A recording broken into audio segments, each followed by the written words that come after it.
18వ కీర్తన 29వ వచనంలో నీ సహాయం వలన నేను సైన్యమును జయింతును, నా దేవుని సహాయం వలన ప్రాకారమును దాటుదును అన్నాడు.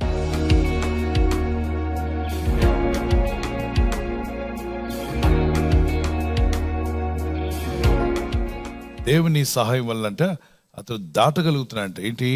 ప్రాకారం. నిజానికి ప్రాకారాలు ఎక్కడ చూస్తుంటారు మీరు? ప్రాకారం అన్నప్పుడు ఏం గుర్తొస్తుంది మీకు? కోట.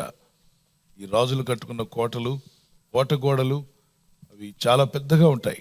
స్థిరం అంటే చాలా వెడల్పుగాను చాలా ఎత్తుగాను ఉంటాయి. ఎరికో గోడలు కూలిపోయాయని మనం వింటాం. ఎరికో గోడలు కూడా చాలా ఎత్తుగా కట్టుకున్నారు, వెడల్పుగా కూడా కట్టుకున్నారు. వాటిని పడగొట్టడం, కూలగొట్టడం ఎవరి వల్ల కాదు. ఎందుకంటే వాళ్ళు ఎన్నో సంవత్సరాలు కట్టారు, ఎన్నో తరాల ప్రజలు కష్టపడ్డ కట్టారు. ఈరోజు మనం గమనిస్తే ఎరికో గోడలను పడగొట్టడం ఎవరు సాధ్యం కాదు. అంటే ఒక 7 రోజుల్లో 10 రోజుల్లో పడగొట్టే పని కాదు అది. ఎంతోమంది కావాలి దాన్ని పడగొట్టాలంటే. మనుషులు అనేక విధాలైన ఆయుధాలు వాడాలి. అంత గట్టిగా వాళ్ళు కట్టుకున్నారు. దీన్ని మీరు దాటగలరా? Long jump దాటగలరా? దాటగలరా? పరిగెత్తి దాటడానికి ప్రయత్నం చేస్తే మూతిపళ్ళు రాలిపోతాయి, మోకాలు చెప్పులు పగిలిపోతాయి. మన వల్ల కాదు, అది అయ్యే పని కాదు.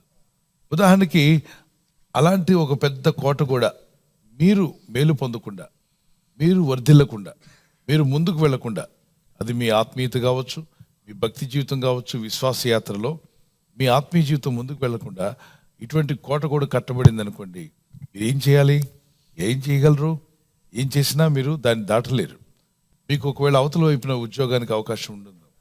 మీ ఉద్యోగం, మీ వ్యాపారము, మీ కుటుంబ జీవితంలో అనేక ఆశ్చర్యాలు, అద్భుతాలు పొందుకోవాలంటే కోట కూడా దాటి వెళ్ళాలి.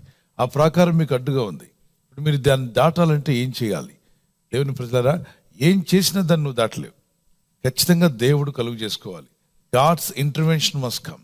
దేవుడైన ప్రభు అందులో ఇంటర్వ్యూన్ అయితేనే ఆ కార్యాలు సఫలమవుతాయి. కానీ మానవ శక్తికి మించింది ఒక వ్యక్తితో అయ్యే పని కాదు. మానవులే కట్టారు, కానీ ఎన్నో ఏళ్లుగా కట్టారు. ఆ ప్రాకారం దాటుకుని అవతలకు వెళ్ళడం చాలా కష్టం. అయ్యా, దాటగలిగే కృప నాకు దయచేయమని అడగండి. ఆ లేఖనాన్ని స్క్రీన్లో చూడండి. నీ సహాయం వలన నేను సైన్యమును జయింతును, నా దేవుని సహాయం వలన ప్రాకారమును దాటుతును. మరి 2 విషయాలు చెప్తున్నాడు. దేవా, నీ సహాయం వలన సైన్యమును జయిస్తాను. యుద్ధ సైన్యాన్ని, సైన్యం అంటే పెద్ద సేన, వారిని జయించడం అంత ఈజీ కాదు. ఇతను ఏకవచనం చెప్తున్నాడు. నేను అన్నాడు, మేము అనలేదు అక్కడ. అంటే ఇతను ఒక్కడే. సైన్యం అంటే అనేక మంది ఉంటారు. సైనికుల చేతుల్లో ఏమీ ఉండవు కదండి. ఏముండవా? ఎంటీ హ్యాండెడ్గా ఉంటారా? ఆయుధాలు, పొదునైన ఆయుధాలు ఉంటాయి. దూరం నుండే మనిషిని చంపేయగలరు వాళ్ళు. అటువంటి పొదునైన ఆయుధాలు కలిగిన సైన్యాన్ని కూడా దేవుని సహాయం వల్ల ఏం చేయగలిగాడంట? జయించగలిగాడు. నీ సహాయం వలన నేను జయించగలుగుతున్నా అంటున్నాడు. ఒక చిన్న కీర్తన పాడుకుందాం, ప్రభు స్తుతిస్తూ. శోధనలు మనలో చుట్టుముట్టినా, సాతాను అంబులెన్ని తగిలినా, శోధనలు మనలో చుట్టి వచ్చినా, సాతాను అంబులెన్ను తగిలినా, భయము లేదు మనకిక ప్రభువు చెంతనందుము, భయము లేదు మనకిక ప్రభువు చెంతనందుము.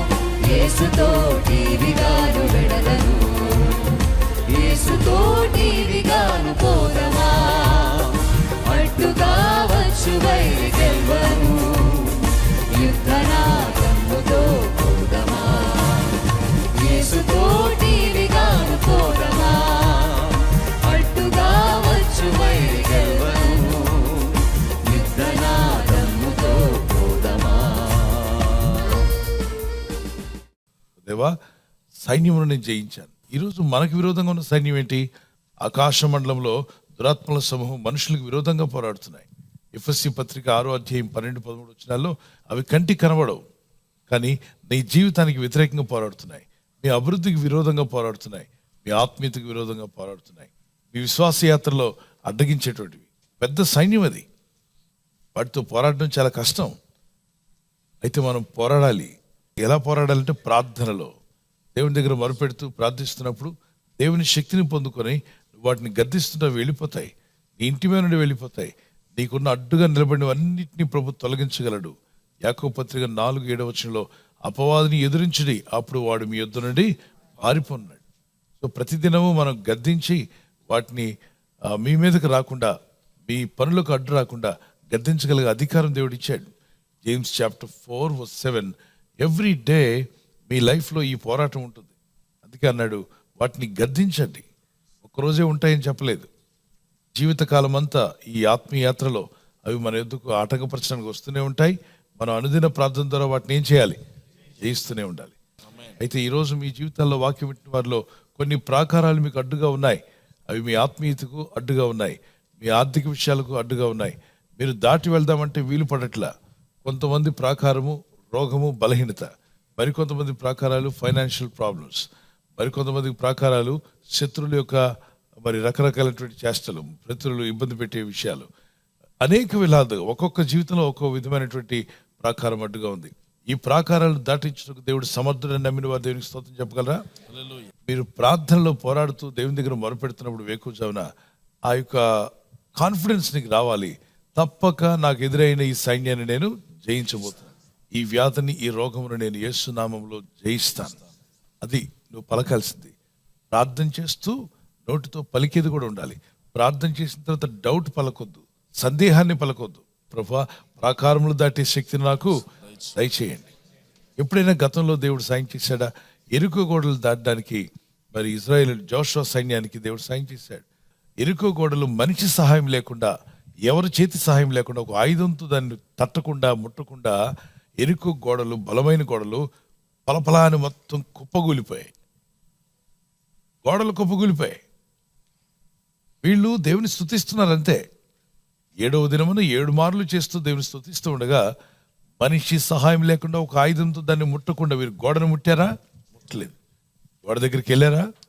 పొలుగు పార వాడారా? ఏ మనిషి సహాయం లేకుండా గోడలు అలా మొక్క చెక్కలై పడిపోయాయంట. ఉగ్గపోచినట్టుగానే జరిగింది. గోడ మొత్తం పడిపోయింది. అక్కడ ఏ ఏరియా అయితే వీళ్ళు దాటాలో ఆ ఏరియాలో పడిపోయింది. ఎరుక వాళ్ళకి భయం వణుకు పుట్టింది. వీళ్ళ దేవుడు సామాన్యుడు కాదు. వీళ్ళని ప్రార్థన చేసుకుందాం. మీ సహాయం లేకుండానే, మీ ప్రమేయం లేకుండానే దేవుడు మీ ప్రాకారాలను దాటించే కృప దయచేయును గాక. ప్రార్థన చేసుకుందాం. వాగ్దానం పట్టుకుని, ప్రభా, నాకు కూడా కొన్ని ప్రాకారాలు ఉన్నాయి. అది రోగమైన, అనారోగ్యమైన, ఆర్థిక విషయాలైనా నీ జీవితంలో నువ్వు ప్రయత్నిస్తున్న ప్రయత్నాలు సాగకుండా అనేక పలు విధాలైన అడ్లు ఆటంకాలు ఉన్నట్లయితే ఆ ప్రాకారములు దాటించే కృప నాకు దయచేయమని ప్రార్థన చేసుకుందాం. పరిశుద్ధాత్మను దర్శించండి, ఆత్మకార్యములు జరిగించండి, నీ మేలులతో నింపమని అడుగుచున్నా మా ప్రియ తండ్రి. ఆటంకముగా ఉన్న ప్రతి ప్రాకారాన్ని దాటే కృప దయచేయండి. అడ్డగిస్తున్న ప్రాకారములను దాటి ముందుకు కొనసాగుటకు, ఆత్మీయతలోను, భక్తిలోను, విశ్వాసంలోను ముందుకు సాగుటకు శక్తిని దయచేయండి. ఈ ప్రజలు చేస్తున్న ప్రయత్నాలు ఫలింపచేయండి.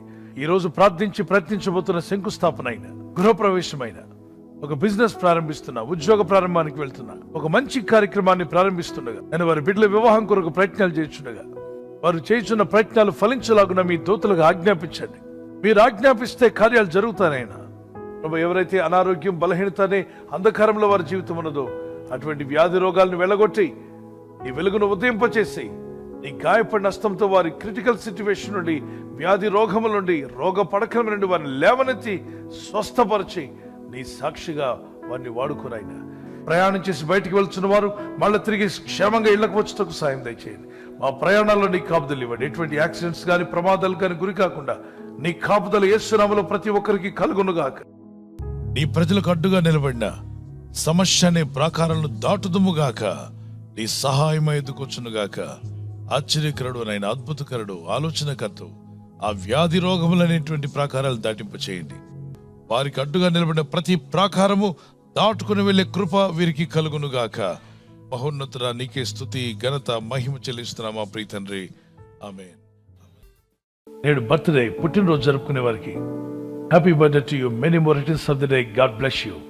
మీకు వాగ్దానం ఇర్మియా గ్రంథం 39:18 నీవు నన్ను నమ్ముకొంటివి గనుక నిశ్చయముగా నేను నిన్ను తప్పించదును. ఈ వాగ్దానంతో ప్రభు మిమ్మల్ని దీవించి బలపరిచి ఆయన సాక్షులుగా మిమ్మల్ని నిలబెట్టుకును గాక. Once again happy birthday to you, many more returns of the day, God bless you. ఈ దినం వెడ్డింగ్ యానివర్సరీ జరుపుకునే వారికి we wish you happy anniversary, many more returns of the day. మీరు ప్రతి విషయంలో పూర్ణ ఔదార్యము, భాగ్యము గలవారు అన్నట్లు మీ నీతి ఫలము వృద్ధి పొందించును. 2 కొరింథీయులు చాప్టర్ 9:10, 2 కొరింథీ పత్రిక 9:10 I will enlarge the harvest of your righteousness. ప్రభువైన దేవుడు ఈ వాగ్దానంతో మిమ్మల్ని దీవించి బలపరిచి దంపతులను మిమ్మల్ని నిలబెట్టును గాక. భార్య భర్తకు లోబడాలి, భర్త భార్యను ప్రేమించాలి. ఇవి ప్రభు ప్రేమతో ఇచ్చిన మాటలు. మీరిరువురు ఈ మాటలకు లోబడగలిగితే మీ కుటుంబం, మీ దాంపత్య జీవితం అద్భుతంగా ఉంటుంది. పరిశుద్ధాత్ముడు మీ మధ్యలో ఉండి మీ జీవితాలను ఆదర్శ దంపతులుగా చేసి దీవించి ఆస్వాదించునుగాక. మీరు అనేక యానివర్సరీలు జరుపుకునే కృపా సహాయం దంపతులను మీకు ప్రభు దయచేయునుగాక. God bless your family. ఈ ఛానల్ ను మీరు సబ్స్క్రైబ్ చేసుకోవడం వలన 2 పనులు జరుగుతున్నాయి. ఒకటి, సువార్త జరుగుతున్నది, ఆత్మలు రక్షించబడుతున్నాయి. రెండవది, పేదలకు, అనాథలకు ఈ ఛానల్ ద్వారా సహకారం అందించడం జరుగుతుంది. మనం సబ్స్క్రైబ్ చేసుకోవడం వలన అందరికీ సహాయం చేసిన వారమవుతున్నాం. ఖచ్చితంగా ఈ యూట్యూబ్ ఛానల్ ను సబ్స్క్రైబ్ చేసుకొని బెల్ బటన్ ను క్లిక్ చేయండి. మీకు వెంటనే మెసేజెస్ పంపబడతాయి.